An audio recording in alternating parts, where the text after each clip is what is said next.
প্রিয় দেশবাসী, আমরা আছি দেশ গড়তে জুলাই পদযাত্রায়। আমাদের পদযাত্রা এখনো চলমান আছে। ইতিমধ্যে আমরা অনেকগুলো জেলা অতিক্রম করেছি এবং ধারাবাহিকভাবে আমরা 64টি জেলায় যাচ্ছি। সারা দেশের মানুষের কাছে জাতীয় নাগরিক পার্টি এবং জুলাই গণ অভ্যুত্থানের বার্তা নিয়ে আমরা যাচ্ছি এবং মানুষের কথা শুনছি, মানুষের সমস্যাগুলোর কথা শুনছি, মানুষের আকাঙ্ক্ষার কথা শুনছি, প্রত্যাশার কথা শুনছি। একটা এত বড় অভ্যুত্থান বাংলাদেশে ঘটে গিয়েছে, এত মানুষের রক্ত, এত মানুষের জীবন দান। এরপরে আসলে একটা বছর পার হয়েছে। বাংলাদেশের মানুষ আসলে কতটুকু পরিবর্তন দেখতে পেল, কতটুকু পরিবর্তন তারা প্রত্যাশা করেছিল এবং এখনো প্রত্যাশা করে। এবং অভ্যুত্থানের নেতৃত্বের জায়গা থেকে যারা আমরা সামনে ছিলাম, জাতীয় নাগরিক পার্টি নতুন একটি দল গঠন করেছি, সেই নতুন একটি দলের কাছে তাদের প্রত্যাশা কি, নতুন একটি বাংলাদেশ কিভাবে গড়ে তোলা যায়, সেই সকল বিষয় নিয়েই মূলত আমাদের এই পদযাত্রা। আমরা জুলাই গণ অভ্যুত্থানের এই যে এক বছর হলো, সেই এক বছরকে স্মরণ করতে এবং সামনের দিনগুলোতে নতুন করে আমাদের যে কমিটমেন্ট সেটি দিতেই মূলত রাস্তায় নেমেছি, রাজপথে নেমেছি। আমরা আমাদের সীমাবদ্ধতার কথা বলছি, আমাদের ভুল ত্রুটির কথা বলছি। আমরা আসলে কোন বাস্তবতায় ছিলাম, কোন আকাঙ্ক্ষা থেকে আমরা গণ অভ্যুত্থান করেছিলাম, নেমেছিলাম, এবং কেন আসলে আমরা বিভিন্ন জায়গায় সফল হইতে পারিনি। এই বাস্তবতাগুলো আমরা মানুষের সামনে তুলে ধরছি। আমরা যেটা বলার চেষ্টা করছি যে এই যে গণ অভ্যুত্থান হয়েছিল, আমরা সবাই জানি যে 16 বছর একটা সরকার কিভাবে দমন পীড়ন করে, ভোটাধিকার হরণ করে, গুম খুন করে টিকেছিল।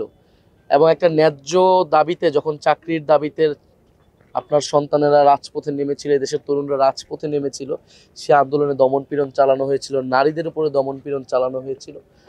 ফলস এক পর্যায়ে আমাদের ভাইয়েরা বোনেরা যখন শহীদ হলো, সারা দেশের মানুষজন রাজপথে নেমে এসেছিল এবং আমরা এক দফার ঘোষণা দিয়েছিলাম। যে ঘোষণাটি ছিল যে ফ্যাসিবাদী যে ব্যবস্থাটা রয়েছে, যে সিস্টেমটা রয়েছে, সেই সিস্টেমের বিলোপ ঘটাইতে হবে, সেই সিস্টেমটাকে পুরোপুরি নস্যাৎ করে দিয়ে নতুন একটা গণতান্ত্রিক মানুষের অধিকার একটা সিস্টেম তৈরি করতে হবে। তো আমরা শেখ হাসিনার সরকারের পতন দেখেছি, কিন্তু সেই সিস্টেমের পতন আসলে ঘটেনি।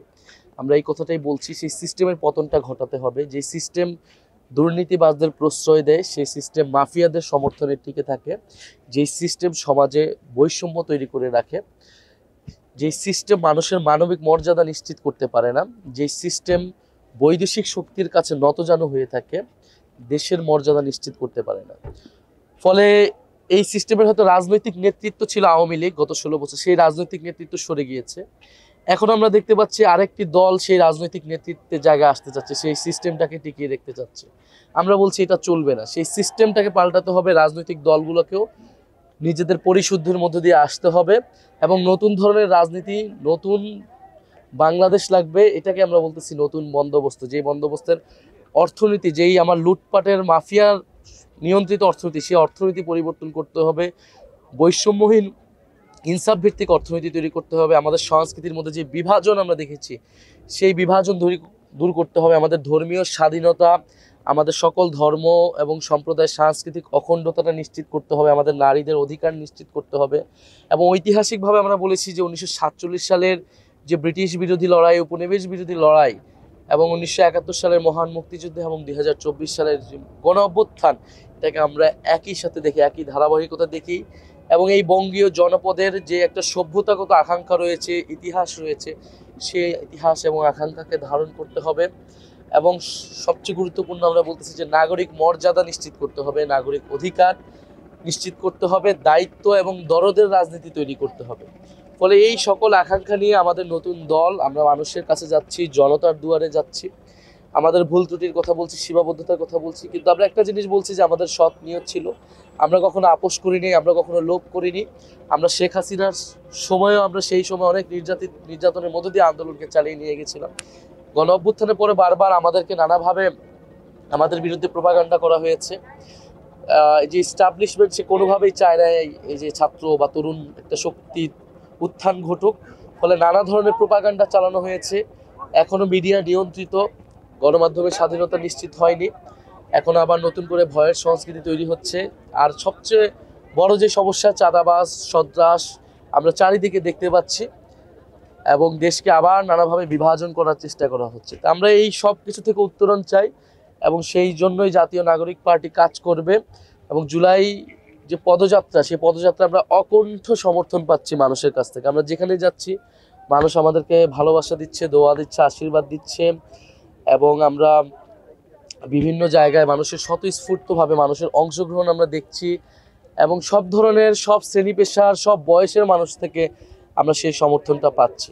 ফলে আমাদের বিরুদ্ধে যে এই যে প্রোপাগান্ডা গত 1 বছর পরিচালনা করা হয়েছে, তার সত্ত্বেও আমরা দেখলাম যে মানুষ এটা বিশ্বাস করে নাই। মানুষ জানে যে কাদের নেতৃত্বে দেশ স্বাধীন হয়েছিল, কাদের নেতৃত্বে মানুষ নতুন করে মুক্তি পেয়েছিল, স্বাধীনতা পেয়েছিল।